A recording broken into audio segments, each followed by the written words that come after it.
Alliance's Crypto Roundup for today, June 23rd, 2023. Keep in mind again that nothing discussed here is accounting, investment, legal, or tax advice. With my co-hosts, David Brill and Josh Klayman. David, you're weighing in from the Brill Manor down in Florida, I believe. Yes, I am. It's good to see you both. It's been, as usual, a busy week, and I know we talked about some prep topics. I'm just looking at the streaming data. Now over 31,000 on BTC. Big markup, I think, on the week. That's over 20%. Other coins following suit. David, let's start the price action and really dive into that. What are you seeing? Well, one thing I'll say is that the Bitcoin prices are even hotter than the weather in Florida here, and it's just it's been really interesting. Obviously the BlackRock filing of an ETF has been a real catalyst for Bitcoin prices, and there's a lot of leverage in the market. So I think on the short side, people were surprised by this filing, and a lot of shorts have been liquidated.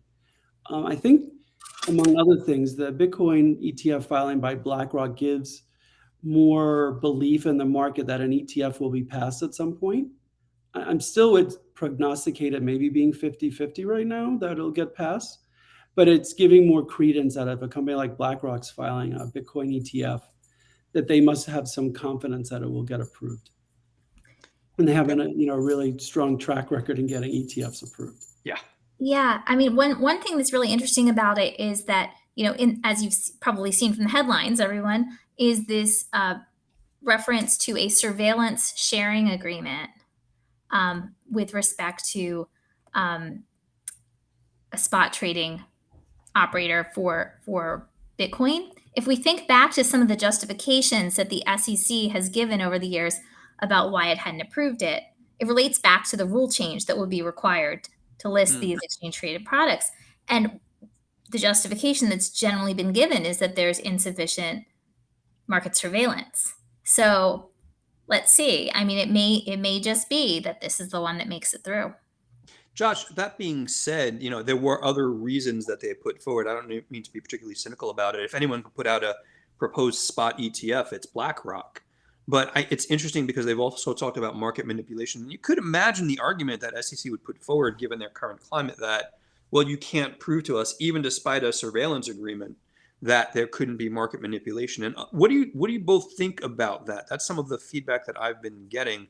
And with that, I am not surprised, but pleasantly shocked that, was it Wisdom Tree and Valkyrie and some others piled back in with spot ETF applications? Well, I mean, look, they've had their filings on the shelf for a while. They've all filed original ones, so they've updated their filings, which makes perfect sense. Look, there are a lot of ETFs that trade globally and that have different sort of surveillance arrangements in different countries. So, again, I worked on one of the first Bitcoin ETF filings back in 2016, and that surveillance issue has been an issue, with the SEC. But my hope is that we'll see one next year. I wasn't bullish on it before these filings, but with this group of filings, I'm getting more positive about one getting approved. Yeah, I mean, what I would say, I agree with David and with you as well, Ron. What I would note is, right now we have Bitcoin futures. We've had them since a long time ago, like 2017, maybe. And so, we've had futures. People can hold Bitcoin directly. So if there's a market surveillance issue, it doesn't just suddenly spring up because you have an ETF, right? If there is an issue, it presumably would affect these other ways that you could hold things. And I do think, I've long thought, that maybe it has to do more with the SEC being cautious, up at least to this point, about having some of the other, and this goes back to some of the discussions we've heard in general in the media about whether certain aspects of the government are trying to keep separate the crypto space from the rest of the financial, world. And that maybe the concern really is like, well, if pension funds and others en masse start investing in ETFs, and that some have believed that might be the quote, or a real reason, not maybe the only real reason that things haven't gone through, notwithstanding the statements about the alleged insufficient market surveillance. But still, I mean, I think people are excited about this. They're feeling more confident. And so let's see. Josh Klayman with the Operation Choke Point 2.0 reference a little bit, I think. And it's interesting because as we talk about this, the market for things like spot ETFs, and I'd love your perspectives on both on this, both of you, is the tool set enabling us to do some of these things is very different, David, than it was back in 2016 when you were focused on some of this. There are tools. As a matter of fact, one of the interesting commentaries that I had read publicly, I won't cite who simply because I don't remember, was that it's almost a non sequitur that they're raising. There's market manipulation. They can't see price. They could literally, the SEC, publicly examine the price of Bitcoin from multiple exchanges and multiple sources on their own. Now, whether or not they do that is, I think, of a bit of a mystery. But what are your thoughts about that? Look, there's so much more advanced surveillance. There are these blockchain investigation services that, really analyze different blockchains and look at different trading patterns and other things for them. They're used a lot in ransomware cases. And look, I think the technology's there, the desire in the market's there. And I actually think, and I've thought this for a while, it would be more beneficial if there are people who want to get into and get exposure, but don't want to, open up a personal account on a crypto exchange. To get exposure this way and to have it managed by a professional manager. I think it's pretty clear there's retail demand for it. There's institutional demand for it. Is there going to be regulatory agreement to put this in the market? Yeah, I mean, to David's point about having a professionalized system, right, for investing in this, if you're retail and wants to get exposure, I mean, as we all know, in some ways, there may be, or as we may think, right?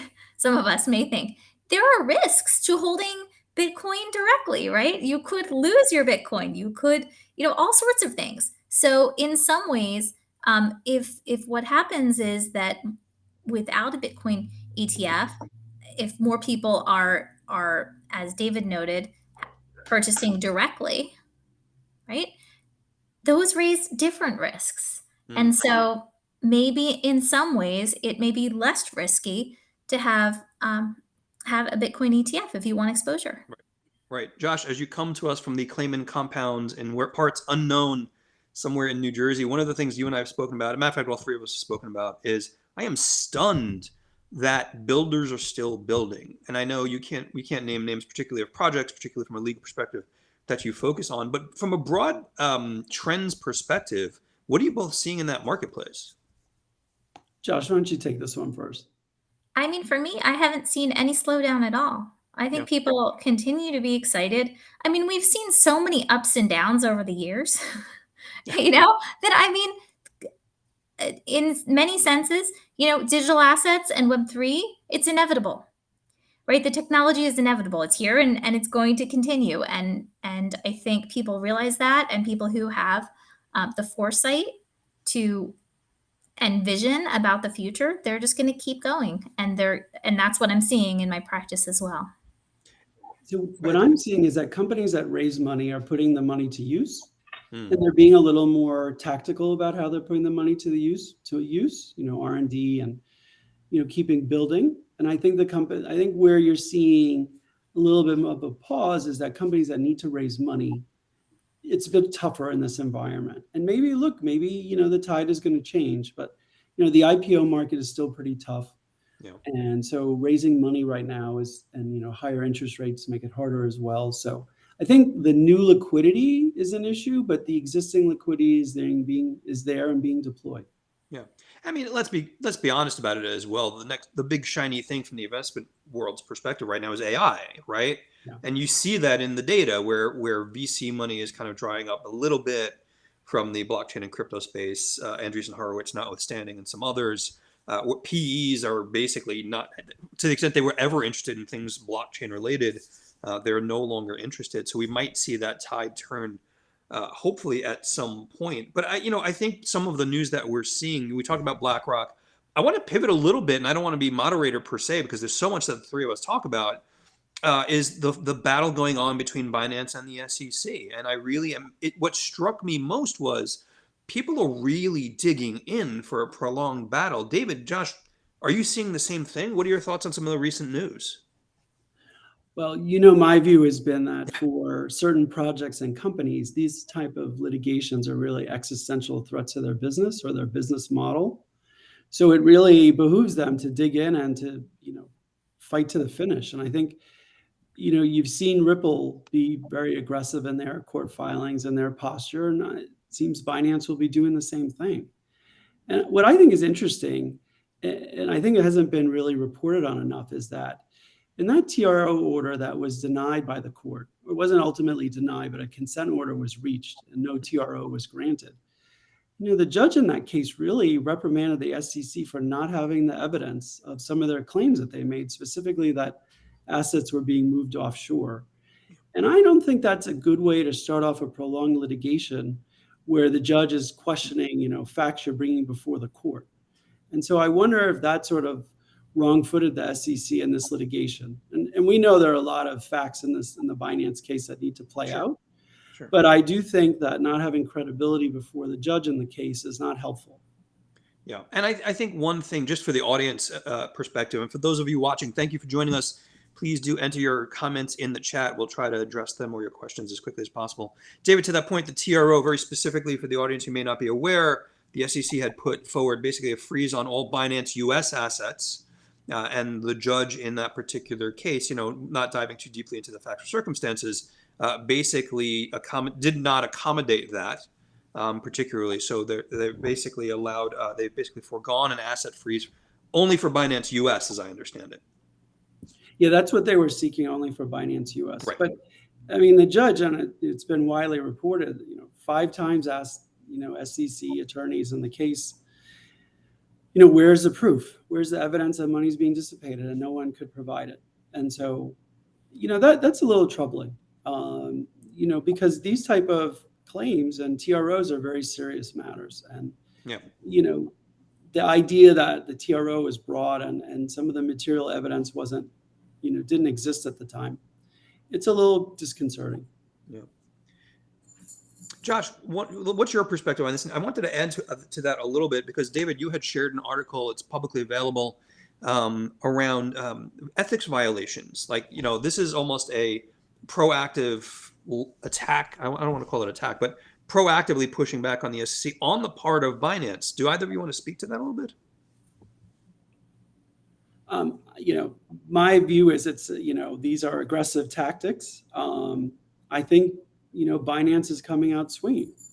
And, I think part of it is, if you have a client and you're the law firm representing them and they want to be aggressive, you go into the toolbox for what aggressive tools can you take out. But it is noteworthy that, these were senior members of the SEC and I think former heads of enforcement who now on the private side, are bringing these claims on behalf of Binance against the commission now. I think that's notable.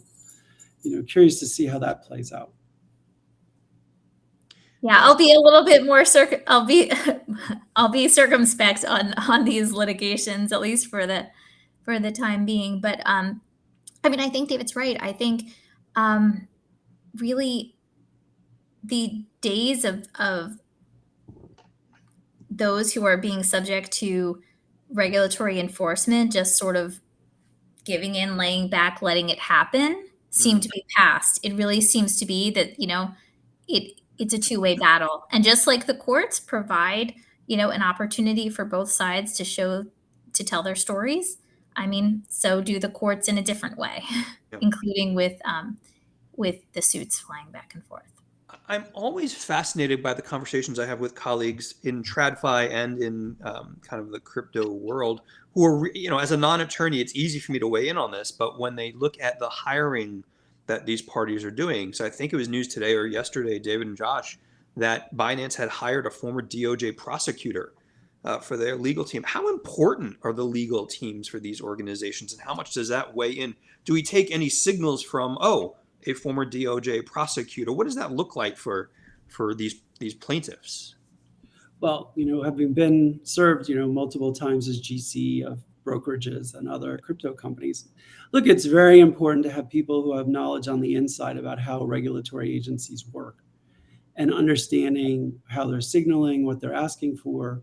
There's a long process that goes on before enforcement cases are made against companies, larger enforcement cases that aren't just straight fraud. And so I think that knowledge is really helpful. And I think Binance sees that as an opportunity to bolster the internal knowledge on their team and, partner with their outside counsel. So, I think it makes perfect sense to me in light of the circumstances. Mm. Josh, you and I know a lot of litigators. Have they raised any perspectives on what's happening in this space?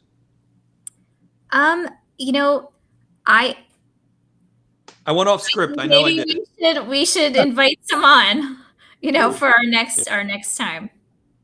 Fair point. Understood. The other side of all of this that's really been interesting for me, and I don't want to call it quiet, but Coinbase seems to be relatively subdued this past week, which I would not have expected. What do you both see in that at all? I mean, they've kind of been bright lining where their position is. Their staking is not a securities, on and on and on. Have you seen anything in the news around Coinbase?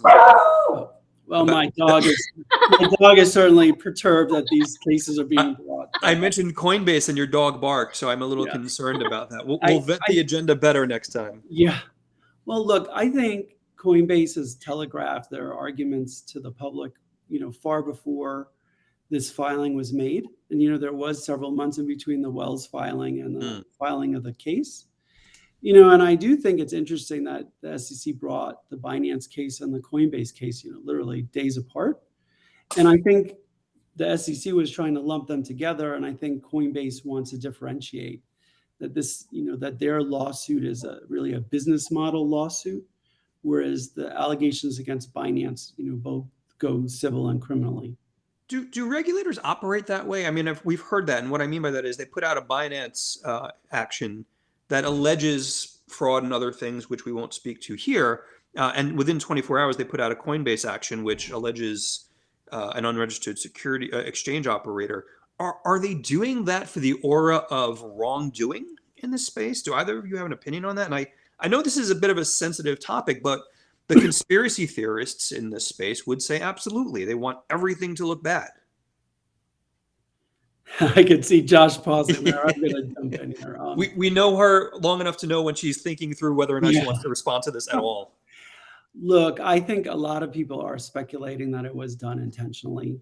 We're not going to know the internal workings of the commission and how they're decided when to bring these actions. But, the Twitter sphere is definitely in overdrive, wondering, if there was intent to lump it together. And there's also been some correlation into bringing cases before there are hearings and on the House committee side or the Senate side. And so I saw a great chart. I wish I could remember who to attribute it to, but there've been 4 or 5 actions brought by the SEC right before hearings. Congressional testimony, right. Yes. And so, what do we say? One time it's an anomaly, 4 times it's more than a coincidence. So it feels like there's a game plan on the commission side, but I think only they will know the answer to that.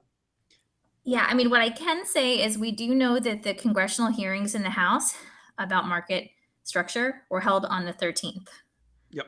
So, yes, I think the timing is interesting to see, particularly when, at least in his public remarks, Gary Gensler has indicated, we're all suited up and tried to say, like, we've got it all under control. And so, but who knows? Yeah, it's interesting because there's a political astuteness that I think everyone agrees coming out of the SEC and the SEC chair and others that are domiciled in DC. You could argue that the crypto industry has a poor record of political astuteness when for a long time the most politically active person in the space was Sam Bankman-Fried, which really kind of blew up in the industry's face. David, I feel you wanting to respond to that. Well, look, I think, when you have new technology and new companies, it takes a while to build these companies and it takes a while to get their footing.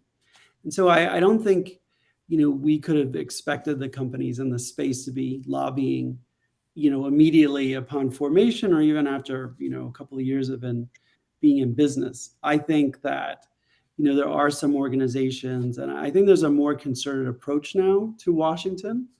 And I really think in this election, the fundraising piece is going to be really interesting. Do you see a lot of big donors who are involved in the crypto space sort of hold out a little bit and say, look, we need a little bit more of a favorable environment, and maybe withhold some of these donations because of the perceived aggressive nature of the administration. So I think the savviness is catching up, but clearly it's not where it would be for TradFi companies.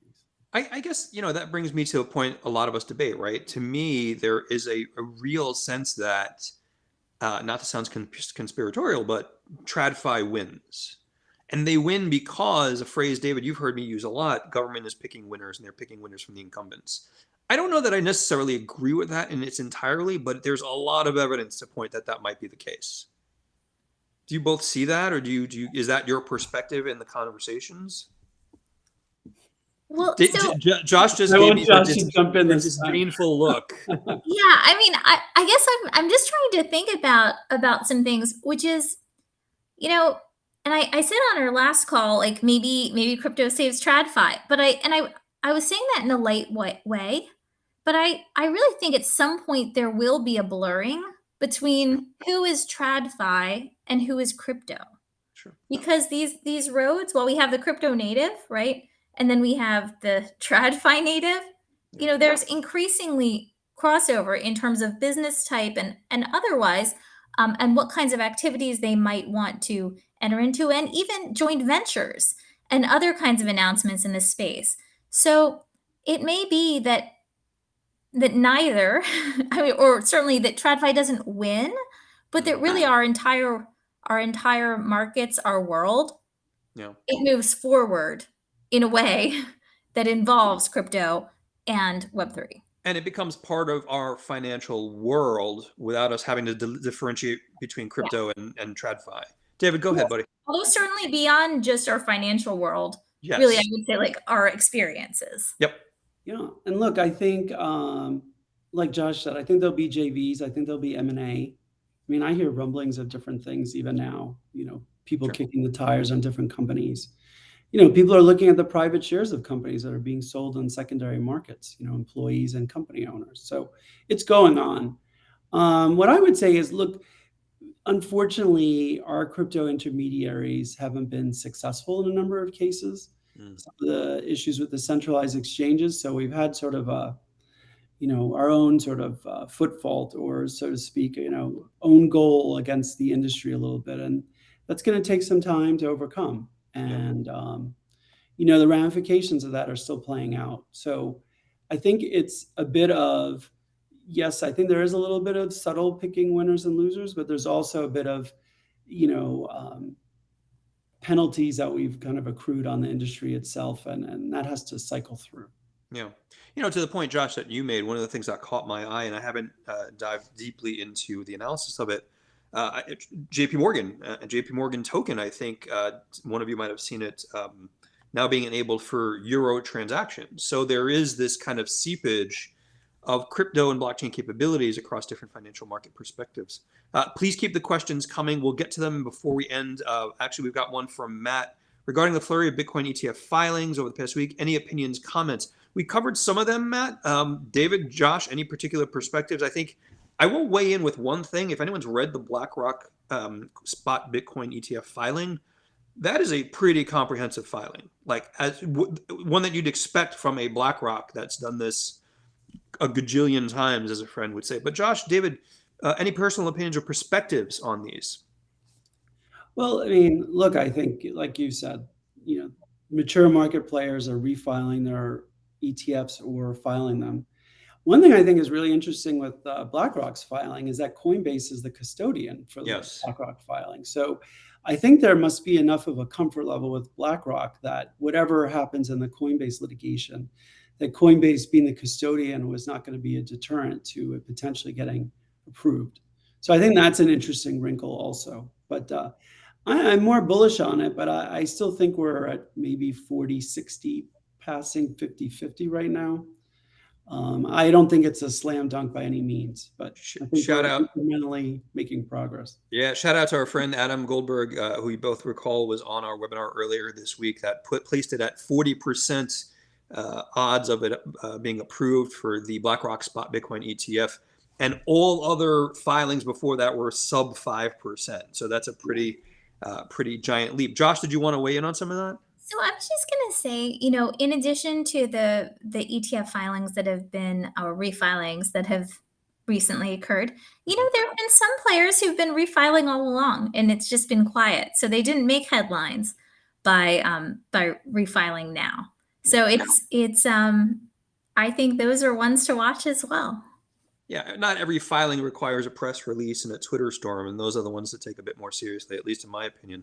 We've only got a few minutes left. Please do keep the questions coming. If we don't get to anything or anyone wants to ask questions of myself or other hosts, email us info@wsba.co. Josh, David, the other thing that I've been focusing on, you both remember one of the bigger projects we've been working on that's soon ready for public launch is the WSBA Crypto Industry Principles, which we'll be putting forward on a series of live global webinars that really break down understanding those principles and what they mean for the industry.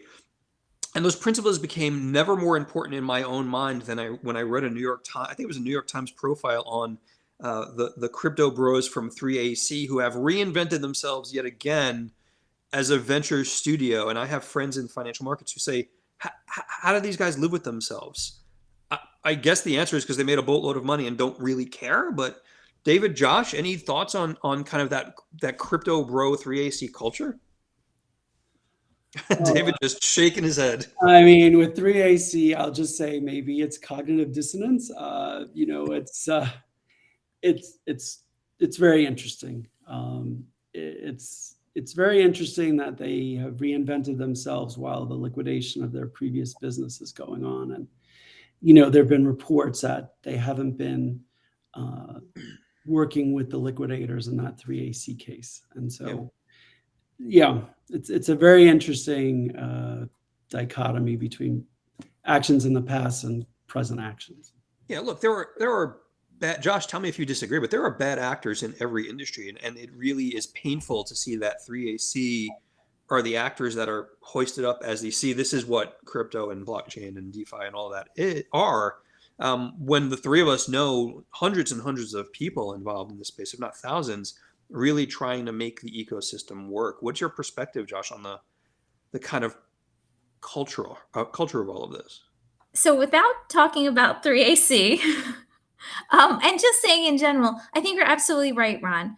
I think it is one of the challenges is sometimes when crypto hits the mainstream, it's not always what we might have wanted the mainstream to see. That's not saying anything with respect to 3AC, but if we just think back to like Sam Bankman-Fried's profile in the New York Times, right? The very sympathetic profile.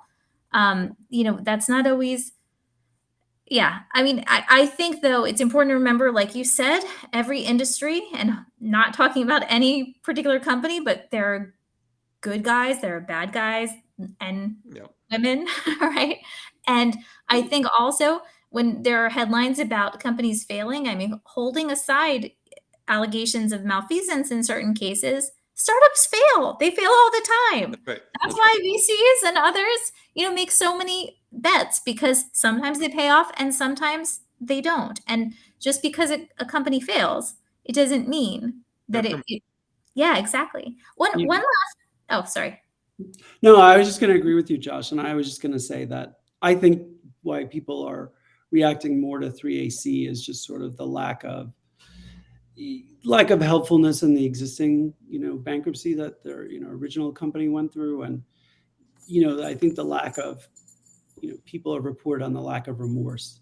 There's no contrition, right? I mean, the profile covered that they were getting high and eating pork buns in Asia someplace. It's these fluffy pieces that are meant to paint a picture one way or the other. Josh, go ahead. We both cut you off. Apologies. I was just going to say, another headline that caught my eye was really the SEC reportedly, stepping aside on the remaining $30 million BlockFi penalty until investors are repaid.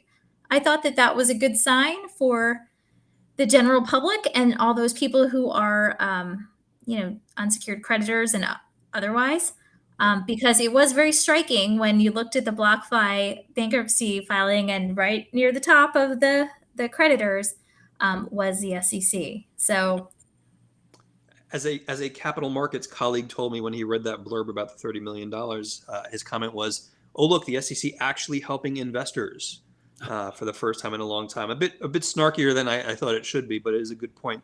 We all have a hard stop for 12:30. David, Josh, thank you for co-hosting again. Really do appreciate it. Lots to catch up on. We didn't even touch on the EDX exchange. I'm pretty sure there's still some Prometheum commentary out there as well that we'll cover. I don't know them, but there's a lot to cover there. So we're going to end it there. David, Josh, real quickly, anything you're focused on in the coming weekend or next week?